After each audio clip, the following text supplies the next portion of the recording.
When I visited Connecticut's historical sites, I began to realize that there wasn't any persuasive, consistent historical narrative behind them. My first visit was to the state capitol.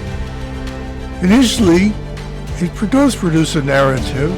This is a narrative based upon what's called the fundamental orders. This is a very sensitive and complete model of democratic rule.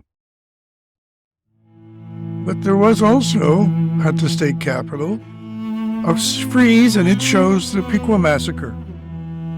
Somewhat unexplained, it just sits there.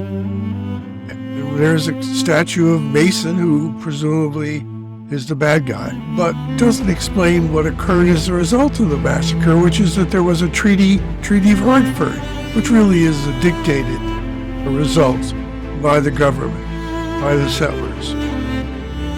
And not surprisingly, of course, much of what occurred in government involves the very relationship between those who are described as in charge, ruled by the founding orders, and the rule, the many inhabitants. So after that, I made a video, and I've entitled it "The State's Two Constitutions." Then I visited Fort Griswold, which is the site of the state's main battle of the Revolutionary War. And there, too, something was missing. Prevailing narrative when you visit any Revolutionary War site is that the English showed up to attack, and the peaceful citizens of Connecticut are warned. And sometimes in the Haven, there's a person who runs up on a horse. In fact, in Massachusetts, there's a famous person, Paul Revere, of course, who announces the English are coming.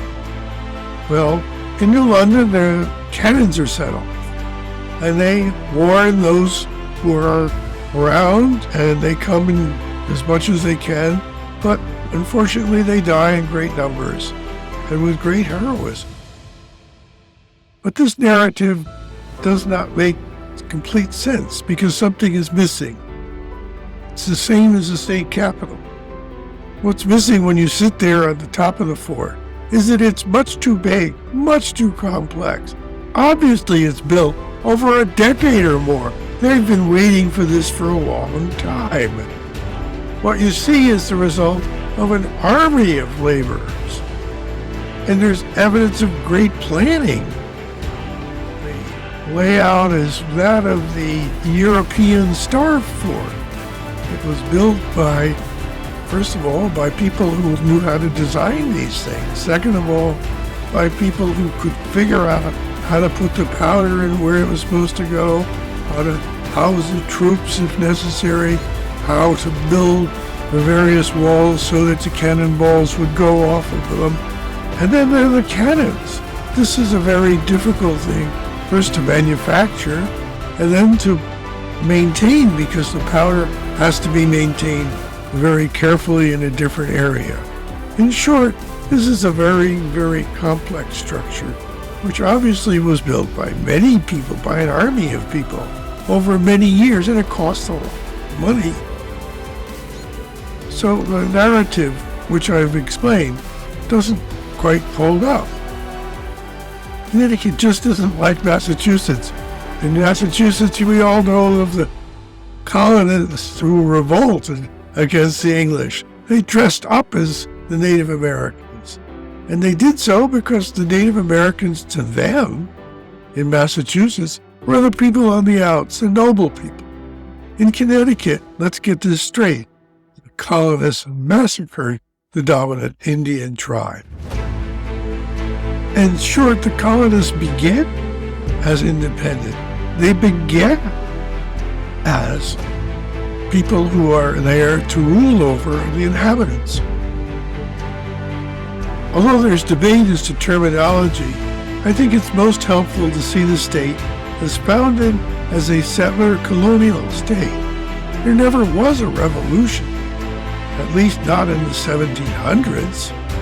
From 1638, the state developed very significant financial success because it managed and it exploited and it colonized its inhabitants.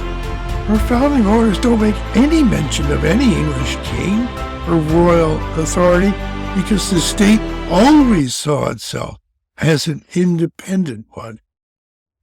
There wasn't even a constitutional convention until after another war with England. I have therefore made a video of New Haven's founding father, the Reverend John Davenport, to show he created a theory of a truly new stable government, which separated church and state, but in a deeply religious society.